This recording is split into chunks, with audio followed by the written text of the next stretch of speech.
내용은요, 정말 요즘 사회를 보면, 점점 미국 상황이 만만치 않은 것 같아요. 자신만만했던 미국의 트럼프 대통령께서 시간이 지날수록 얼굴색이 무거워지면서 정말 자신감은 사라지시고 이제 많은 염려 속에서 미국 상황이 전 세계에서 최악의 상황으로 가고 있고 정말 한치 앞도 내다볼 수 없는 어려운 시간인 것 같습니다. 그렇다고 해서 우리도 아주 나은 상황은 아니지만 벌써 아이들이 한 달째 학교를 가지 못하고 뿐만 아니라 4월 말까지도 어쩌면 학교를 못 갈 수가 있거든요. 한 번도 경험해보지 못한, 교회도 학교도 모든 국민들도 한 번도 경험해보지 못한, 눈에 보이지 않는 이 바이러스와 싸우는 이 전쟁을 우리가 치르고 있는데, 이럴 때일수록 우리가 더 정신을 차리고 영육간에 힘이 빠지지 않도록 우리가 준비를 해야 될 것 같습니다. 자, 오늘 저의 설교, 제가 한번 준비한 설교, 너는 여기에서 무엇을 하고 있느냐? 이런 질문이 성경에 많이 나오거든요. 자, 이 질문이 어디서 나왔을까요? 엘리야에게 하신 말씀입니다. 왕상 19장을 보게 되면 엘리야가 정말 참 삶에 가장 어려운 시기가 왔을 때, 완전한 무기력증에 빠져 있을 때 정말 그가 죽고 싶은 심정으로 광야로 나가 정말 하나님 저 데려가십시오라고 기도하는 모습이 나옵니다. 그때 하나님이 오셔서 너 여기에서 무엇을 하고 있느냐라고 묻는 말씀입니다. 자, 주제, 우리가 무기력할 때 때로는 좀 삶이 몸이 건조해지고 삶에 희망이 안 보이고 정말 힘이 빠질 때가 있지 않습니까? 바로 그때 우리가 해야 할 생각과 행동에 대해서 함께 살펴보고자 합니다. 자,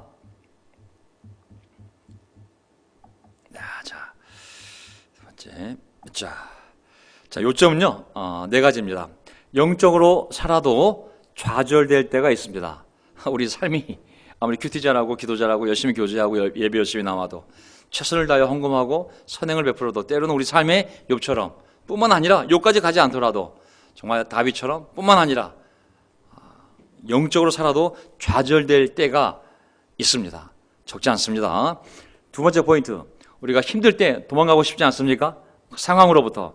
하지만 도망가더라도 하나님께로 가야 됩니다. 아멘.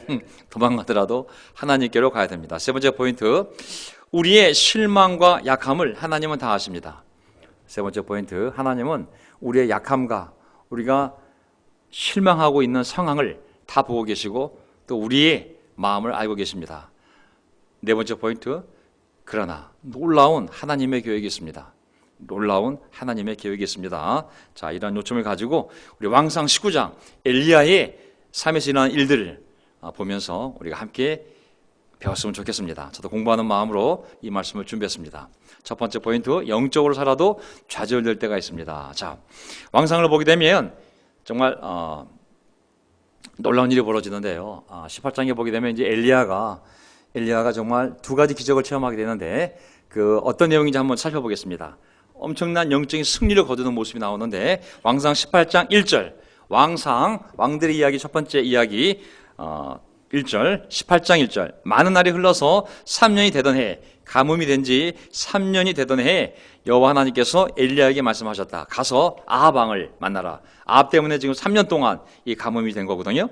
내가 땅 위에 비를 내리겠다. 정말 좋은 소식이 들려왔어요. 그래서 엘리야에게 가서 아합 왕을 만나라고. 자, 건너뛰겠습니다. 그래서 만나가지고 대화를 나누게 되고 결국은 어떤 일이 벌어지게 되냐면 우리 바알 신을 섬기는 이방 신을 섬기는 그들의 제사장, 그들의 예언자 400명과 아세라 요신을 섬기는 또 그들의 제사장 예언자 450명, 850명과 엘리야가 진짜 누가 믿는 신이 진짜 신인지 우리 한번 많은 백성 모아놓고 한번 증거를 보여보자는 정말 대결을 벌이게 됩니다. 그 유명한 갈멜산에서 벌어진 놀라운 영적인 싸움 아니겠습니까? 그래서 그들 850명이 그들의 신에게 제사를 지내지만 아무런 하늘로부터의 반응 없지만 바로 엘리야가 정말 단을 쌓고 물을 붓고 정말 불가능한 상황 속에서 하늘에서 불이 내려와 정말 엘리야가 준비한 제물을 태웠을 때 엄청난 일이 벌어지고 맙니다. 850명을 다 죽이지 않습니까? 백성들이 보는 앞에서 누가 진짜 참 하나님인지를 백성들이 보는 앞에서 증거 보였기 때문에 바로 그 자리에서 이 850명 이방신을 섬기는 이 제사장 850명을 예언자 850명을 바로 제사장들을 바로 죽게 만드는 엄청난 승리를 거두게 됩니다. 자, 볼까요? 39절. 온 백성이 이것을 보고 땅에 엎드려서 말하였다. 그가 주 하나님이시다. 그가 주 하나님이시다. 엘리야가 그들에게 말했다. 바알의 예언자들을 잡아라.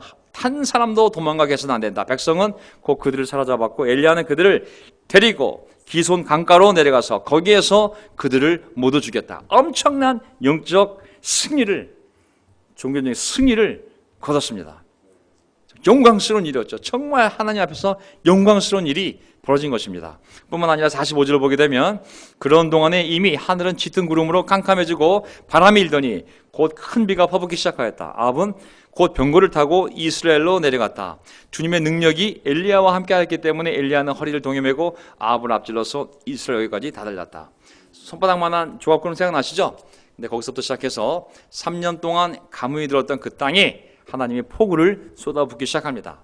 자, 얼마나 놀라운 승리이며 정말 하나님의 살아계심을 엘리야의 믿음과 그 믿음의 싸움을 통하여 정말 많은 사람들에게 증거하는 하나님의 영광을 드러내는 일을 했던 것이죠.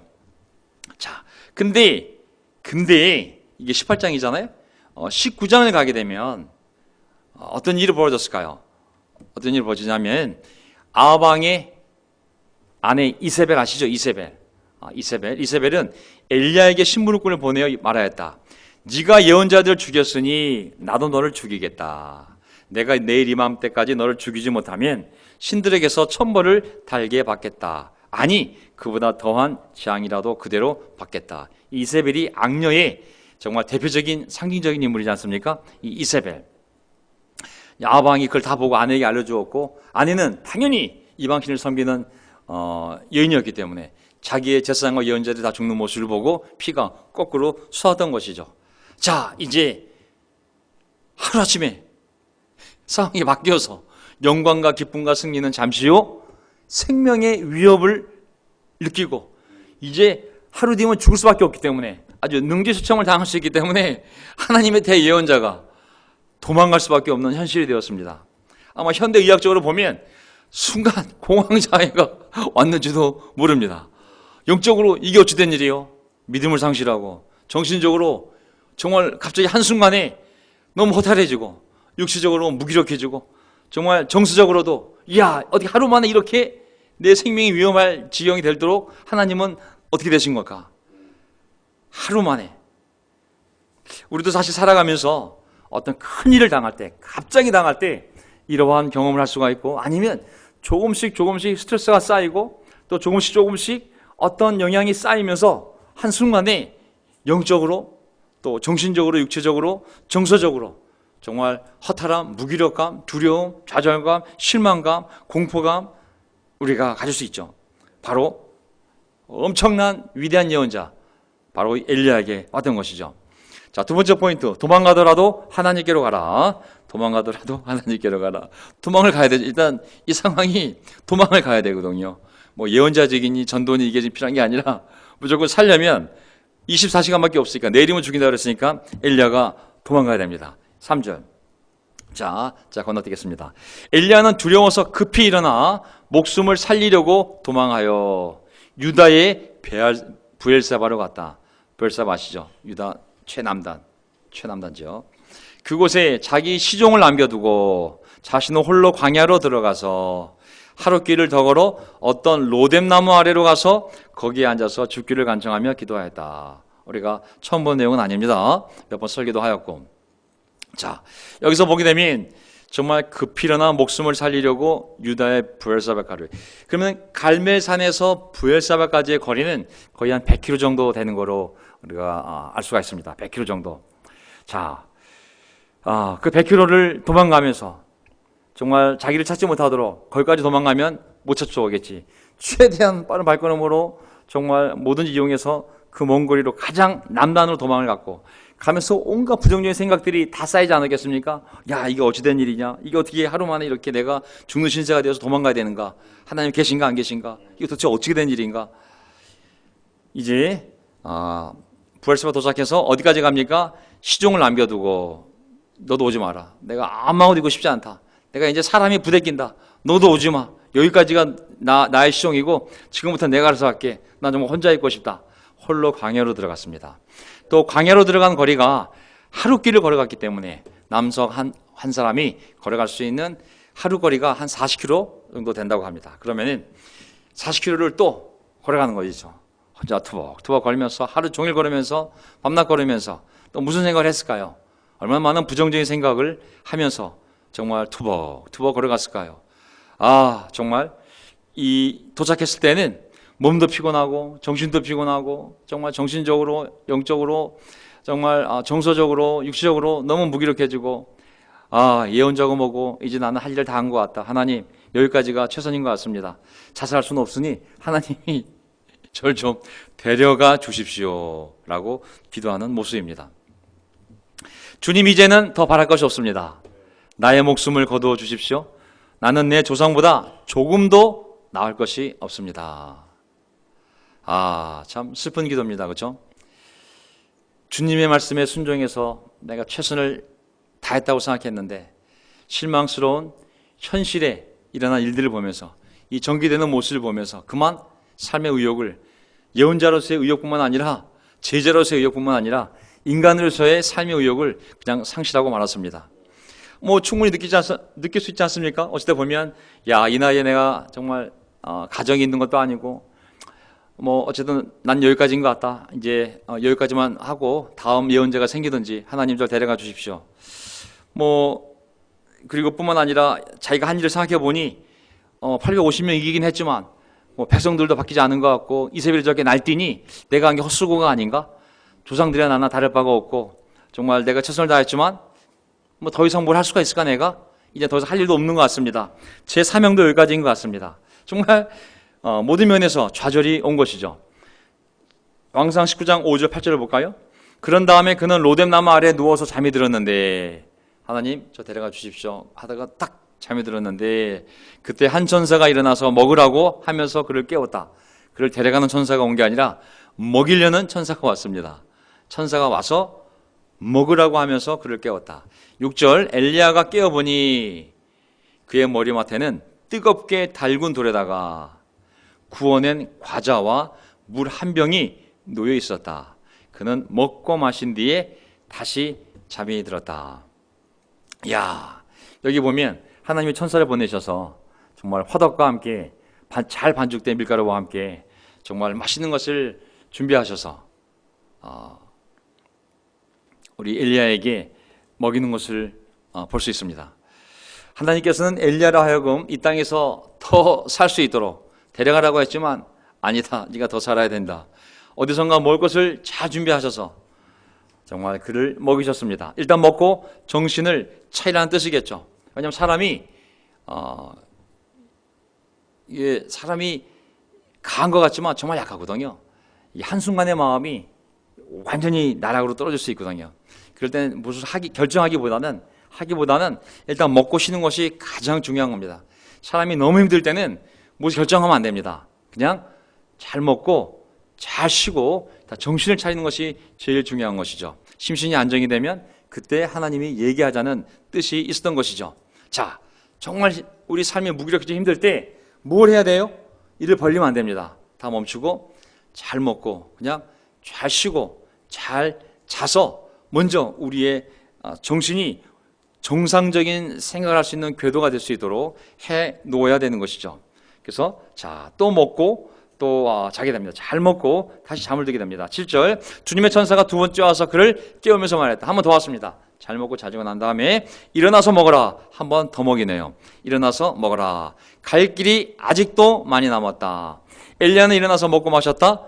그 음식을 먹고 힘을 얻어서 밤낮 40일 동안을 걸어 하나님의 산인 호렙산에 도착하였다. 자, 내가 보기에는 일어나서 또 음식을 먹은 거 봐서는 보통 입맛이 없었을 텐데 진짜 맛있는 음식을 정말 뜨끈뜨끈하게 해서 식욕이 돋도록 잘 준비된 음식임을 알 수가 있습니다. 어쨌든 어려울 때 맛있는 음식 먹으면서 힘을 찾아야 됩니다. 여기 보게 되면 천사가 와서 일어나서 먹어라. 갈 길이 아직도 많이 남았다.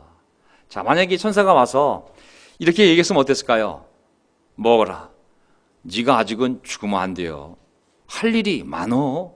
그랬으면 짐이 되어서 식욕이 떨어져가지고 아마 안 먹을 수도 있는데, 여기 보면 할 일이 많이 남은 것이 아니라 네가 갈 길이 아직 남아있다고. 제가 보기에는 그 사람의 수준에 맞는 도전을 줘야 되는 것이죠. 잘 먹고 잘 자고 쉬고 회복이 돼서 네가 걸어가야 할 길, 어딘가를 더 가야 된다고. 자, 힘을 내서 또 정신을 차려서 그가 해야 할 일은 하나님이 있는 곳에 그가 나아가는 것이었습니다. 하나님의 산인 호렙산에 그가 도착하는 것이었거든요. 부엘사바에서 호렙산까지, 다시 부엘사바에서 호렙산까지 거리가 한 400km 정도 된다고 했거든요. 그러면 여기 보면 밤낮 40일 동안 걸었다고 했으니까 하루에 한 10km 정도? 결코 먼 거리가 아니거든요. 10km면 결코 먼 거리가 아니거든요. 정상적인 남자가 그냥 빨리 걸으면 5km도 금방 걸을 수 있거든요, 1시간에.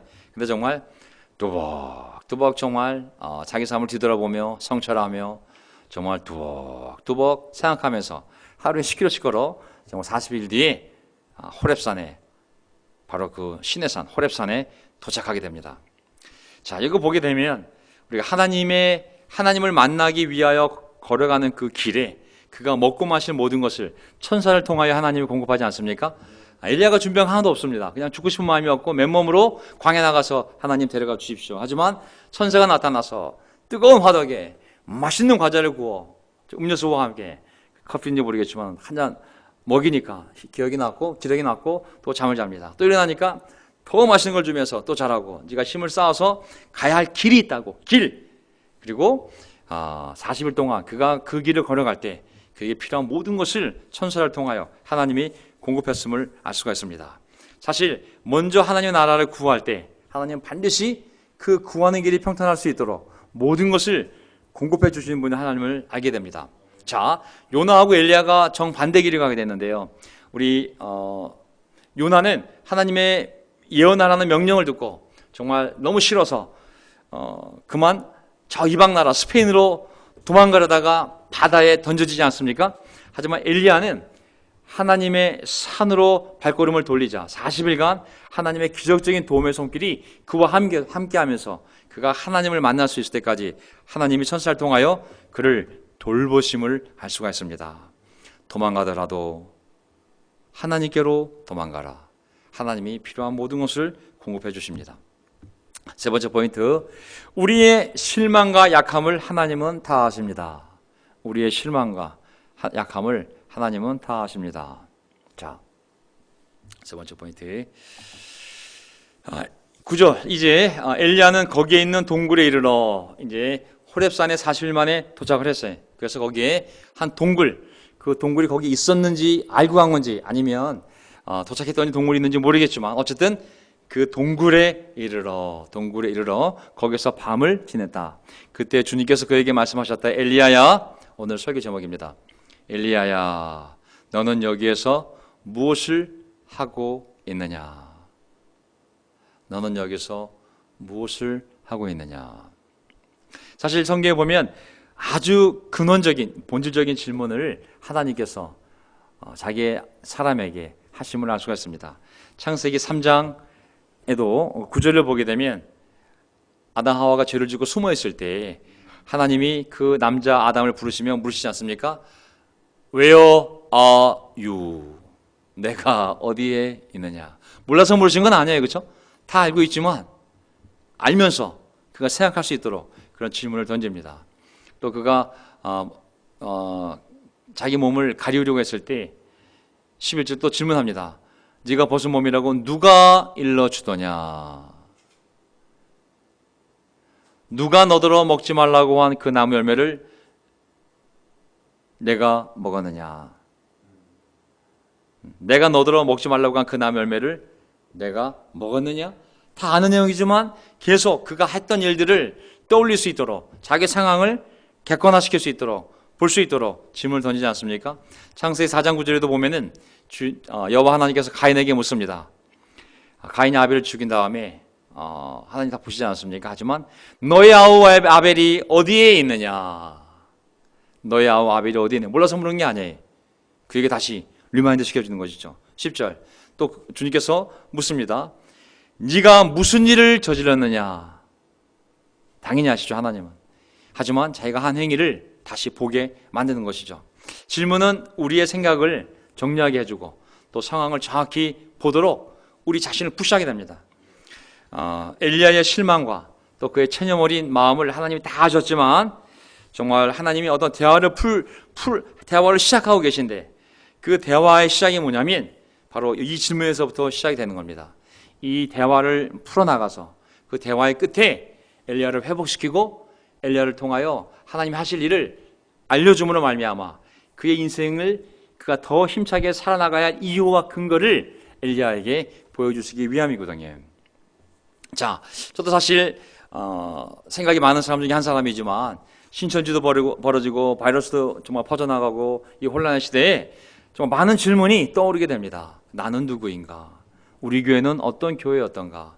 제가 지난 시간에 정말 참된 전도란 제목으로 말씀을 전했지만 한때는 너무 그 전도에 대한 프레셔 때문에 정말 아르바이트로 누구를 좀 돈을 주고 사서라도 한 2시간만 데리고 오고 싶었다고. 너무 영혼을 구원하고 싶어서가 아니라 날마다 주마다 매주 되는 그 전도의 프레셔 때문에 신천지 수준 아마 수준 이지 않나 싶습니다. 모략 전도는 아니었지만 어떻게 해서든 사람을 구원하려는 순수한 마음도 있었지만은 그것이 율법이 되고 의무가 되고 강요가 되고 두려움이 되고 하지 않았을 때 수치심을 불러일으키고 정말 교회 이름이 예수 그리스도의 교회가 아니라 예수 전도교회인 것처럼 정말 모든 초점을 전도에 맞췄기 때문에 정말 성경은 전도만이 아니라 많은 것을 얘기하고 있고 또 우리 삶의 전도만이 아니라 중요한 많은 것들이 있는데 성장, 세례, 전도 그러다 보니 정말 어쨌든 삶이 짓눌려서 어떻게 했으면 내 마음속에 사람을 사서라도 데리고 싶은 마음이 생기지 않았겠습니까?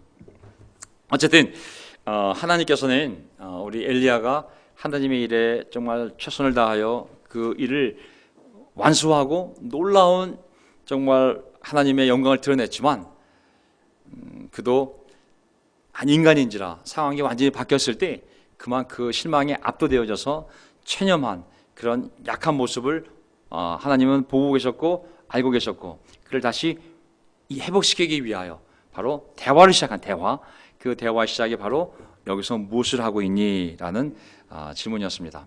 자, 삶의 새로운 변화와 동기는 바로 하나님과의 만남에서부터 시작이 됩니다. 다시 한번 제가 읽어드릴게요. 삶의 새로운 변화와 내가 그 삶을 더 살고 싶은 동기된 힘은 바로 하나님과의 만남에서부터 시작이 됩니다. 어렵고 앞이 보이지 않을수록 하나님과 대화가 필요합니다. 지금 세상이 어떻게 될지 어떤 인간이 어떤 단체가 알 수 있겠습니까? 지금 한참도 내다볼 수 없는 인류 역사 속에서 이렇게 온 인류가 함께 공동의 적을 맞이하여 정말 고통을 당하고 있는 것은 아마 처음이지 않을까 싶습니다. 자, 지금 미국도 딱 한 달 만에 확진자가 20만 명이 육박하고 있거든요.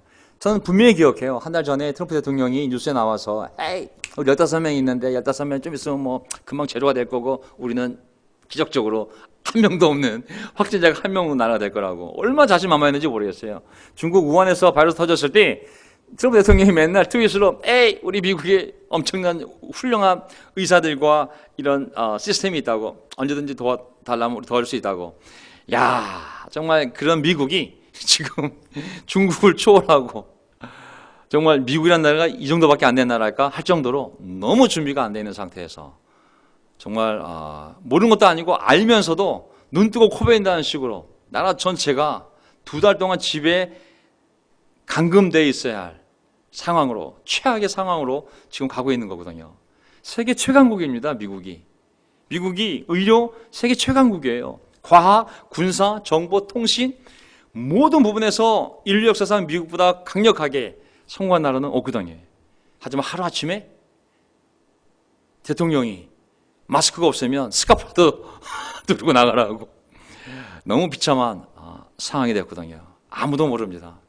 이게 언제 끝날지 어떤 사람은 이제 시작도 안 했다는 사람도 있고. 자, 10절 엘리야가 대답하였다. 나는 이제까지 주 만군의 하나님만 열정적으로 섬겼습니다. 나는 이제까지 주 만군의 하나님만 열정적으로 섬겼습니다. 그러나 이스라엘 자손은 주님과 맺은 언약을 버리고 주님 제단 헐었으며 주님 예언자들을 칼로 쳐 죽였습니다. 이제 남아 홀로 남아있는데 그들은 내 목숨마저도 없애려고 찾고 있습니다. 정말 우리 옛날 교회 열심히 정말 전도하고 세례주고, 엄청난 혼란도 겪고 어려움도 겪고, 우리의 푸념, 우리의 실망 어린 고백, 정말 열심히 이 교회를 위해서 정말 제자가 되어 가족도 버리고 시장도 버리고 꿈도 버리고 친구들도 버리고 오직 주 만군의 하나님만 열정적으로 섬겼는데, 그 이어지는 고백이 때로는 우리의 고백처럼 느껴질 때가 있었습니다. 정말 엘리야의 속마음이 터져나오지 않습니까? 누구에게도 말할 수 없었던, 어디다 내가 하소연할 수 없었던, 말할 데가 없잖아요. 거기 누가 있어요? 아무도 없잖아요. 엘리야 혼자. 오죽했으면 답답해서 죽고 싶은 심정이겠어요. 근데 하나님이 물어보니 이제 가슴이 뿡 뚫리면서 진짜 속마음이 터져나옵니다. 저는 이걸 딱 보면서 한마디로 딱 요약이 됐어요. 이 많은 문장이 한마디로, 하나님 앞에 엘리야가 이게 뭡니까? 정말 딱 이거 보면서 엘리야가, 하나님 이게 뭡니까? 그냥 답답한 심정이 그냥 터져나오지 않습니까? 모든 것이 실패입니다. 하나님, 저 최선 다하지 않았습니까? 하나님 아시지 않습니까? 850명까지도 하나님 함께 하셔서 그들을 다 죽게 하지 않았습니까? 하지만 그 희생의 수고가, 인내의 결과가 어디 있습니까? 하나님, 전 이제 제 목숨조차도 위태로운 상황입니다. 이 고백을 보게 되면 한때 이 교회 안에서 정말 우리가 이 안에서 하나님의 계획 가운데 만나게 되어서 직장도 없고 때로는 돈도 없고 쌓아놓은 것도 없고 어쨌든 정말 싱글로서 홀로 남아있는데 가진 것도 없고 미래가 보이지도 않고 상황은 점점 안 좋아 보이는데, 참 이 심정을 우리도 이해할 수 있는 그러한 경험임을 알 수가 있습니다. 그 뭐라 그랬습니까? 그때 이제 하나님께서 19장 11절을 보게 되면 엘리야를 위로하기 위해서 하나는 강력한 하나님의 모습을 보여줍니다. 또 하나는 정반대의 모습으로 엘리야가 나타나거든요. 먼저 첫 번째 모습 보세요. 19장 11절 주님께서 말씀하셨다. 이제 나 여호와가 지나갈 것이니 너는 나가서 산 위에 주 앞에 서 있어라. 왜냐하면 엘리야가 너무 위축이 되어 있으니까, 그냥 삶이 너무 쪼그라들어서 그냥 하나님이 보고 너무 위축이 되어 있으니까, 믿음을 너무 잃어버리니까 하나님이, 나 하나님이야, 나와, 내 능력을 보여줄게. 그러면서 크고 강한 바람이 주님 앞에서 산을 쪼개고 바위를 부수고, 그 바람 속에 주님께서 계시지 않았다. 바람이 지나가고 12절, 난 뒤에 지진이 일어났지만 그 지진 속에서도 주님께서 계시지 않았다. 지진이 지나가고 막 산불이 일어났지만 그 불 속에도 주님께서 계시지 않았다. 뭔가 어쨌든 하나님께서 직접 보여줄 수 없으니까 그의 임재의 영향력만으로 막 지진, 막 산불, 여기 보면은 강풍에 막 산을 쪼개고 바위를 부수고, 하지만 거기에 하나님이 계시진 않았다고. 잘 보세요. 그런 물리적인 현상에 하나님은 계시지 않았다. 능력은 보여주셨지만 계시지 않았다. 그 불이 난 뒤에 여기입니다. 아는 구절이죠. 부드럽고 조용한 소리가 들렸다. 부드럽고 조용한 소리.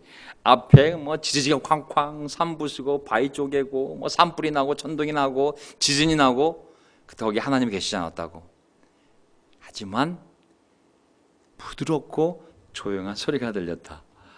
엘리야야, 너는 여기에서 무엇을 하고 있느냐?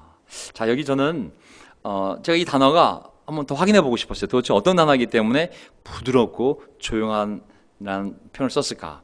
그 단어의 뜻을 더 자세히 보니, 그 부드럽다는 단어가 뭐냐면 정말 세세한 가루 있죠. 정말 이렇게 아주 섬세하게 잘 이렇게 갈린 아주 부드러운, 얼마큼 부드럽다고 표현할지 모르겠지만 그걸 밀가루에 비유할지 모래에 비유할지 모르겠지만 너무나 고운, 아시겠죠?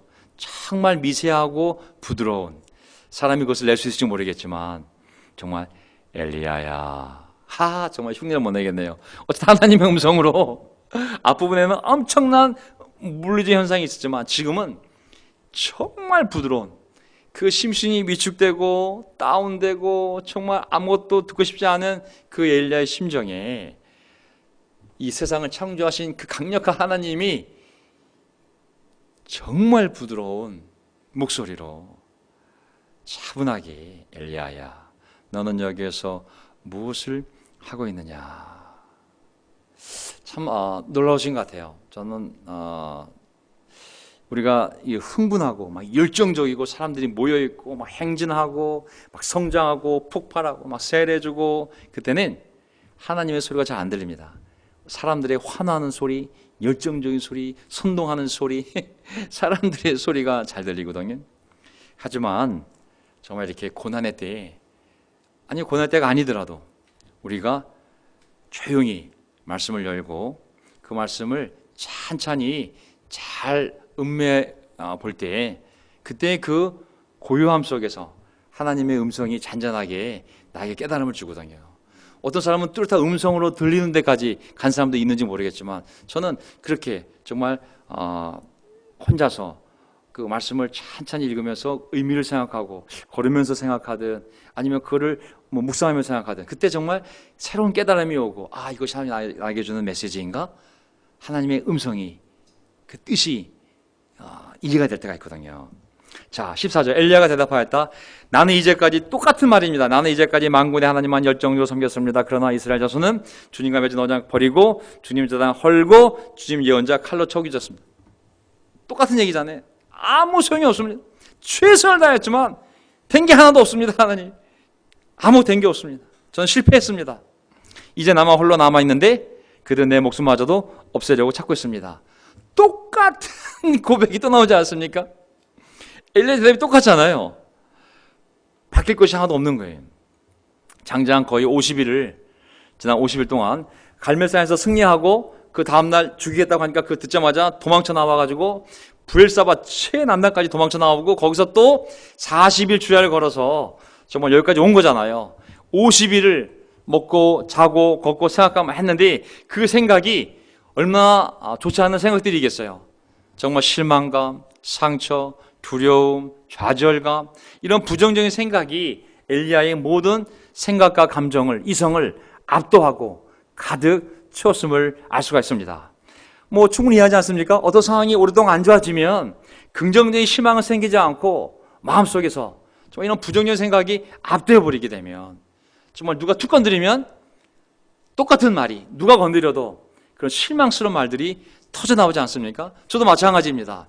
정말 이렇게 제 마음속에 어떤 슬픔과 상처와 어떤 생각이 있는데 말할 사람이 없어요. 왜냐하면 그걸 얘기해도 이해할 수 있는 사람들이 많지 않기 때문에. 하지만 누군가 그것을 들을 수 있는 사람한테 나서 나를 툭 건드리면 그때 마음에 쌓이는 것들이 쏟아져 나올 수 있거든요. 누가 건드려도 똑같은 마음이 또 나가는 거거든요. 어쨌든 이 엘리야의 이 마음은 무슨 카운셀링 기법이나 몇 가지 위로의 말로 바뀔 수 있는 성질의 것이 아니었던 것입니다. 왜냐하면 또 나오죠. 똑같은 내용이. 사람들에 대한 깊은 실망감. 이스라엘 백성들 나빠요. 안 바뀌어요. 그렇게 예언하고 전했지만 그들은 제단 부셨어, 언약 버렸어, 예언자 칼로 죽였어. 하나님, 안 바뀌어. 제가 했던 일 다 헛수고입니다. 사람들에 대한 깊은 실망감이 바로 엘리야의 마음에 있습니다. 더구나 자기 존재에 대해서도 이제 혼자이고 앞으로 아무것도 보이지 않습니다. 너무 실망이 되고 너무 낙담이 되는 그 심정을 또 얘기한 것이죠. 충분히 이해가 됩니다. 그러나 하나님의 놀라운 계획이 있습니다. 아멘. 네 번째 포인트. 그러나 놀라운 계획이 있습니다. 자, 이 대화를 통해서 이제 하나님께서 이렇게 말씀하십니다. 그랬구나. 저는 하나님이 엘리야의 마음을 충분히 공감하실 사람이 있습니다. 하셨기 때문에 15절 말씀이 나올 수 있는 것이죠. 주님께서 그에게 말씀하셨다.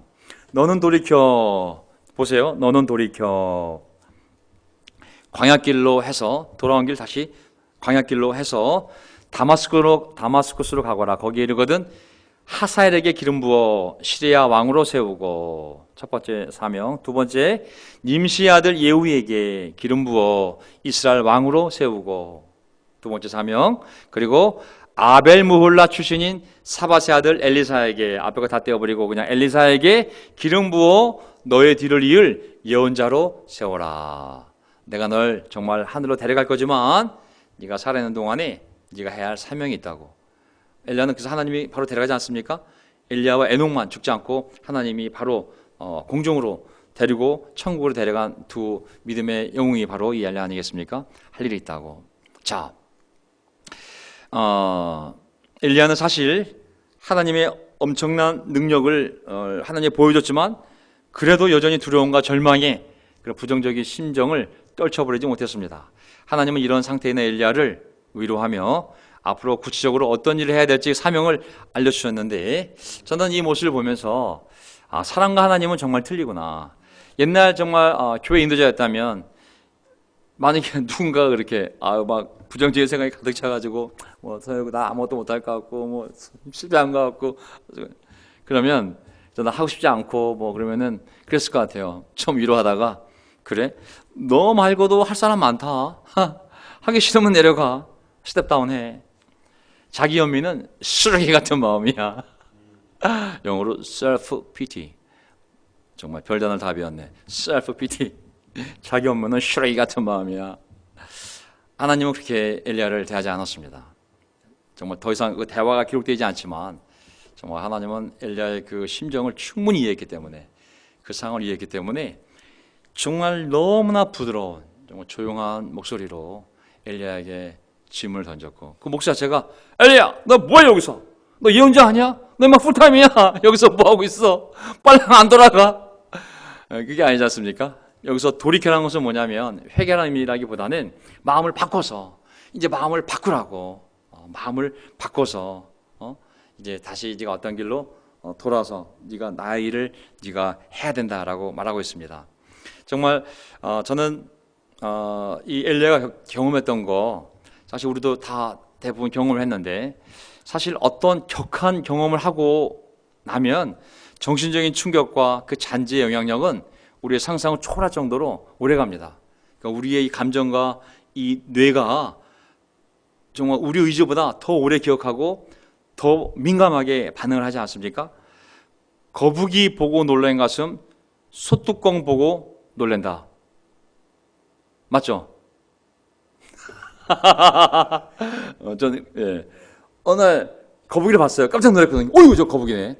근데 집에 왔더니 소뚜껑을 보더니 어이구 비슷하게 소뚜껑이 비슷하게 생겼죠. 옛날 소뚜껑 보면 비슷하게 생겼잖아요. 한 번 놀란 가슴 오래 가지 않습니까? 한 번 봤는데도 이렇게 오래 갔는데, 우리가 어떤 구조에서, 어떤 시스템에서, 어떤 관계 안에서 오랫동안 억압이 되고 눌려 있고 그런 상처와 고통을 경험했다면 그거 벗어나는 거 결코 쉽지 않습니다. 시간이 필요합니다. 그 공동체를 떠나서 극복을 하든 그 공동체에서 그 극복의 시간을 겪던 상당히 긴 시간이, 치유와 회복의 시간이 필요한 거거든요. 어쨌든 엘리야는 하나님께서 하나님이시니까 정말 이렇게 먹이고 40일 동안 또 정말 이렇게 먹이고 인도하셔서 직접 나타나셔서 하나님의 목소리로 다 그거를 들려주시고 직접 말씀하심을 알 수가 있습니다. 저는 예수님도 난 이걸 보면서 뭘 느꼈냐면 시간 빨리 끝내야죠. 자, 사실 어떻게 보면 인간적으로 하나님께서 엘리야 안 되겠다, 야, 쟤 지금 지금 상황이 일어날 상황이 아니야. 쟤 스텝다운 시키고 좀 새로운 찾아봐라. 그러지 않으셨거든요. 비록 엘리야는 약해 보였지만 또 하나님이 그에게 힘을 주면 그가 다시 일어나서 하나님의 힘으로 할 수 있을 걸 믿고, 상황은 어렵다고 하지만 용기를 주고 그를 이렇게 세우거든요. 아니야 엘리야야, 내가 너에게 힘을 주면 넌 다시 일어날 수 있어. 너 일어나면 나 이런 놀라운 일을 해야 할 사람이야. 우리가 사실 과거의 상처나 어려움으로부터 다 회복이 됐기 때문에 어떤 일을 할 수 있는 것이 아니라고 생각합니다.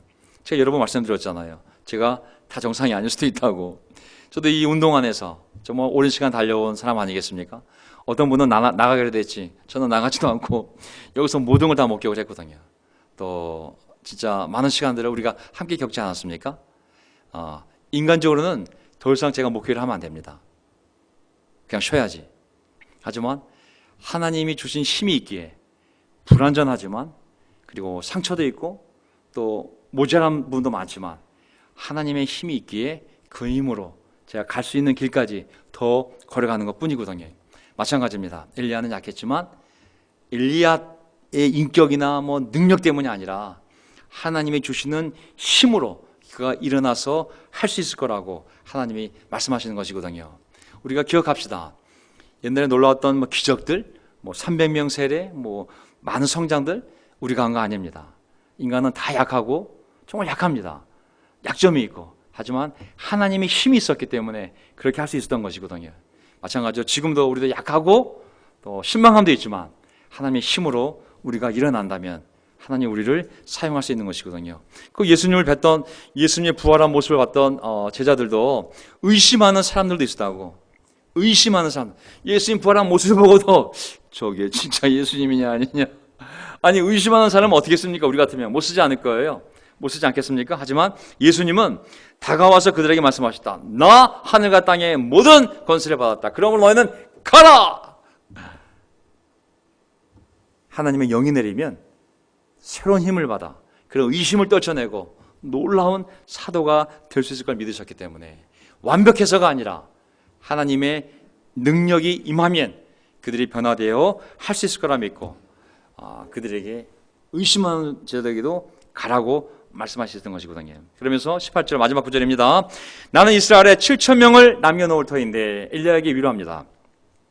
그들은 모두 바알에게 무릎을 꿇지도 아니하고 입을 맞추지도 아니한 사람이다. 엘리야가 하도 저 혼자예요 하나님, 저 혼자 누구랑 상의할 수 있습니까? 누구랑 힘을 합칩니까? 다 죽었고 이제 남은 거 저밖에 남지 않았습니다. 근데 저마저 죽이려고 하니 저 혼자 무엇을 할 수 있겠습니까? 저는 이제 더 이상 못합니다. 하지만 하나님께서 엘리야야, 내가 널 도울 사람을 이렇게 많은 사람을 남겨두었다고. 네 눈에는 안 보이지만 네가 내 말을 듣고 일어나서 내 일을 하려고 움직이기 시작하면 그 7,000명이 네 주위에서 너와 함께 할 것이라고.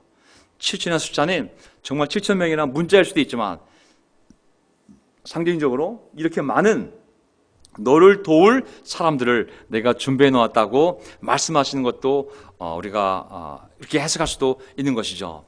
자, 저는 우리가 일어나서 우리는 지치고 상처받고 뭐 트라우마도 생기고 약하고 할지 모르겠지만 하나님은 우리를 통해서 우리를 사랑하시기 때문에 이제 네가 더 이상 내가 쓸 수 없는 카드가 되었구나, 내가 쓰기에 적합하지 않은 그릇이 되었구나, 좀 버리고 내가 새 그릇 쓸게 하는 것이 아니라, 하나님의 자녀를 하나님 어떻게 버릴 수가 있어요? 정말 다시 위로하시고 격려하시고 하나님의 영이 임해서 능력을 주시게 되면 이제 너 혼자만을 하는 것이 아니라 너를 도울 수 있는 많은 사람들을, 많은 사건들을 내가 준비해 놓았으니 너는 용기를 내서 일어나라는 거예요.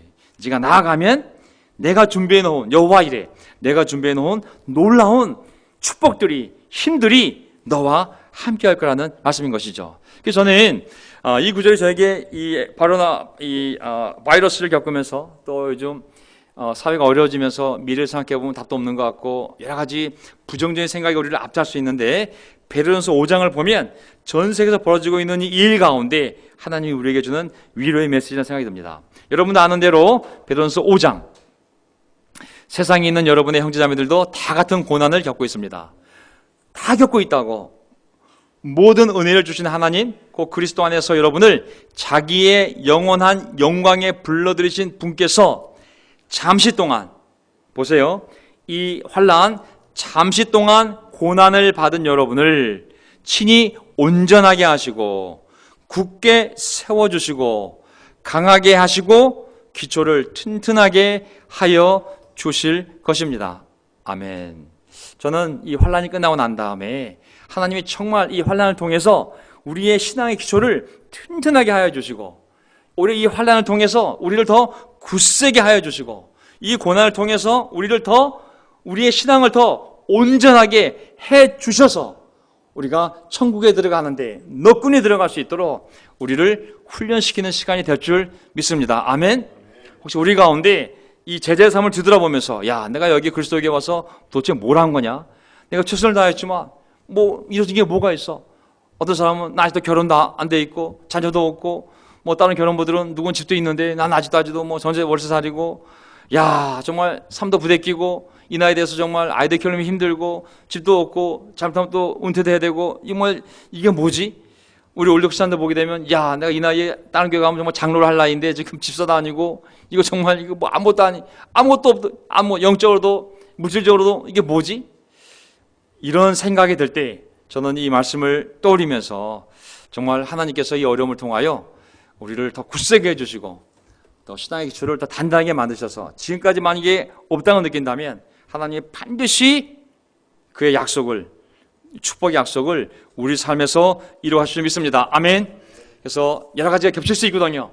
우리 삶을 뒤돌아보면서도 실망할 수 있고, 아니면 이 바이러스를 통해 벌어진 일들을 보면서 또 무력하게 느낄 수도 있고, 하지만 이 모든 시간 뒤에는 하나님이 계시고 하나님이 통제하고 계시고 하나님의 계획이 분명히 있으시고, 그 계획은 뭐예요?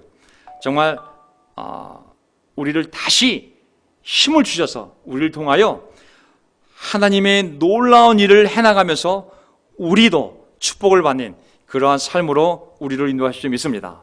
하나님의 놀라운 쓰임을 계속 받으면서 그 과정 중에 우리의 필요가 채워지고 우리가 상상도 못했던 그러한 일들이 벌어지면서 하나님이 준비해 놓은 7,000명처럼 하나님이 우리가 믿음을 갖고 나갔을 때 우리 삶에 부어주기를 원하는, 우리가 간절히 원했던 그 소망들을 이루는 그런 축복을 우리 삶에 준비해 놓을 줄 믿습니다. 아멘. 그래서 영적으로 살아도 좌절될 때가 있다. 하지만 도망가더라도 하나님께로, 하나님은 우리의 실망과 약함을 다 아신다. 하나님은 더 놀라운 계획을 갖고 계시고 우리를 반드시 일으켜 세우시고 힘을 주시고 이루실 것임을 믿으시는 저와 여러분이 되기를 바라면서 우리 힘있게 나아갑시다. 아멘.